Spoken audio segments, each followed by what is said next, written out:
Okay, I'm going to answer the question for you, which you don't have, but I'm going to place the question in your head here, which is how do you make what I call seared black and blue tuna Japanoise style? Japanoise being the French way of saying Japanese. This is how I sell it to people normally when I make this dish, and most people really like this. I'm going to start by showing you how to make a little bit of blackening powder, and we're going to sear the tuna first.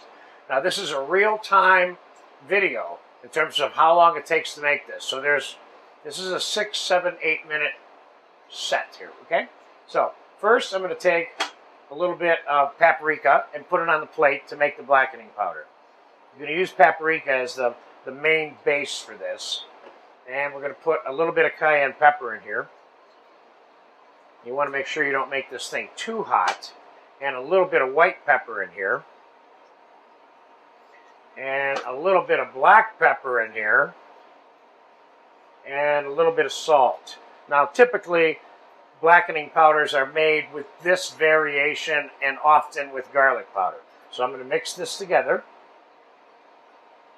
And we're going to use this as our blackening powder for the tuna, which I have right here, which is a nice sushi quality tuna. All right. Now, what does black and blue mean? Well, in this case, it means two things. Blue, of course, or au bleu in French means extra, extra rare. So we're going to cook the tuna extra rare. And black means charred quickly on the outside, or in this case, blackened and charred. So that's why I meant it means kind of two things. So we're black and blue tuna, okay? So let's start by putting some of the powder on the tuna.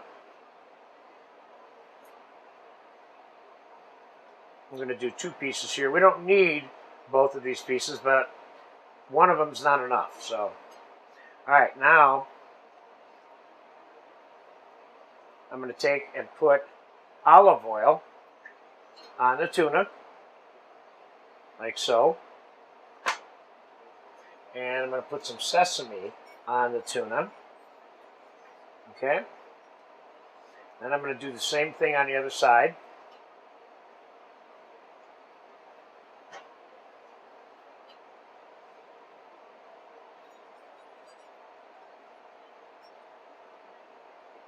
Now I'm going to put this on the grill quickly and we're going to sear it. It's not going to take very long now. Let me rinse my hands. I'll be right back.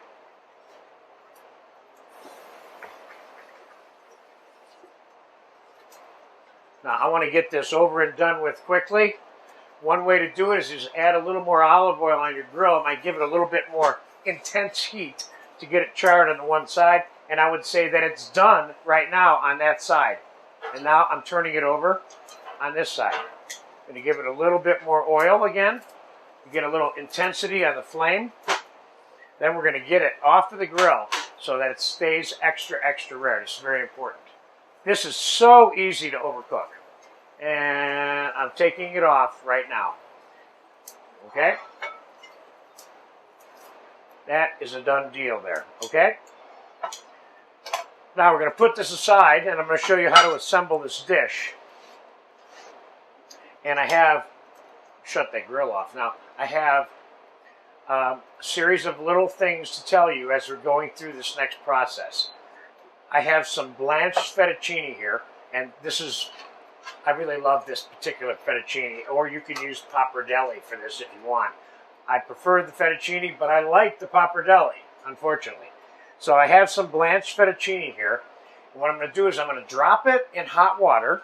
And I need a little pan of cold water over here, Nikki. A little bowl of cold water, please. And I'm blanching it in the hot water because I want this noodle in the final analysis to feel slippery, wet, and brand new. So if you use the regular dried, blanched pasta and put it directly into the bowl to make the mixture that we're about to make, it doesn't have that fresh, slippery feel that I want, okay? Thank you, sir. So now I'm going to take the pasta and put it in cold water So now I've refreshened the noodle is what I've done, okay? And that's fine right there. Now I'm going to get the excess water off it. Back in the bowl we started with. And, all right, now I'm going to make this mixture that's going to make up a good part of what this plate of food is and what this is as a meal. The fettuccine represents half of the food that we're serving with the tuna. Okay, so first I'm going to put some sliced cucumbers with half moons in there. And I'm going to put some green chopped scallions in there. And I'm going to put some peanuts in there. And I'm going to put some roasted red peppers in here. And I'm going to put some cilantro, chopped cilantro in here. And I'm going to put a little bit of fresh ground black pepper in here.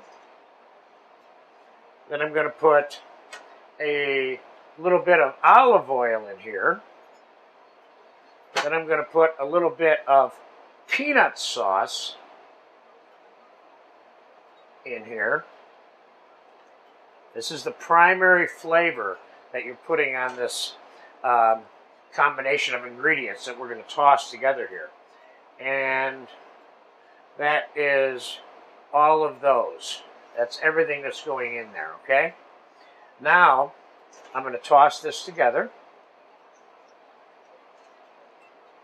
And what I have here is the plate that we're going to use to assemble this dish on, which is, I have some fresh baby spinach leaves on there. Just another thing to kind of make this whole dish kind of fun, okay? All right, now I'm going to take this mixture that I have, and I'm going to kind of pull the pasta out by itself first and set it right on here. And I'd say I got enough pasta there. And now in my bowl, on the bottom of this bowl, is all of the food. And I want to take the food and I want to put it on the top of the pasta. Okay? So that when you serve this to someone, they see all the food and it's not buried inside the pasta. Okay? 1 second. Okay, now we're going to cut the tuna and put it on this plate. So the trick is, how do you cut the tuna and get it on there? I'm going to cut what I think is about 6 pieces off of this tuna that look like that. And that should make up what I would consider to be a dinner.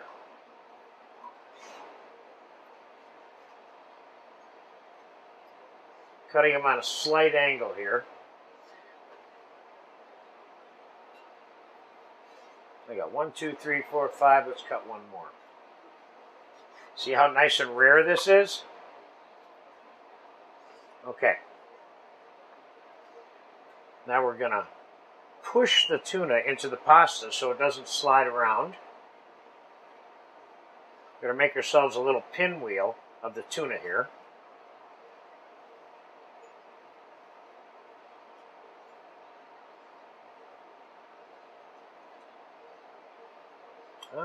I'm thinking maybe 5's enough. This is a nicer piece. Let's put this piece here. All right, 5 is enough. I cut 6, but we're only going to use 5, okay? Next, I would say let's put some mango salad, which I showed you how to make in the black and blue tuna appetizer lesson.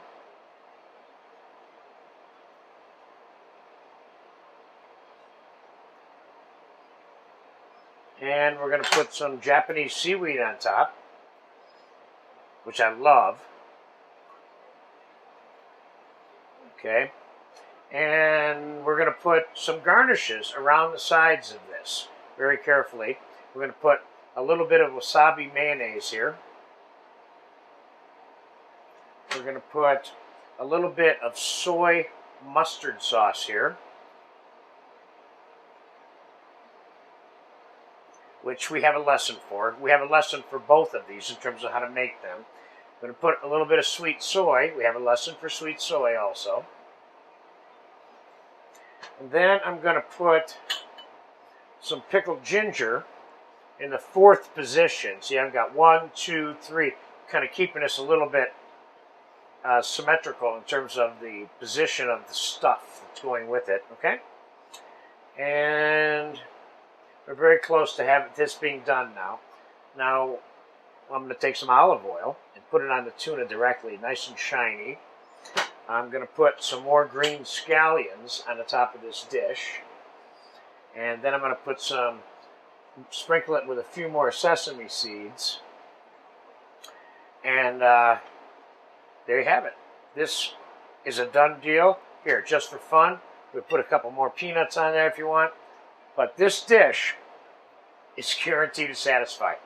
It's quasi-complicated. If you follow the way I made it here and you get everything set up, you can make this at your house for dinner in 5 minutes. Okay? There you have it. Black and blue tuna Japanoise a la John. Okay?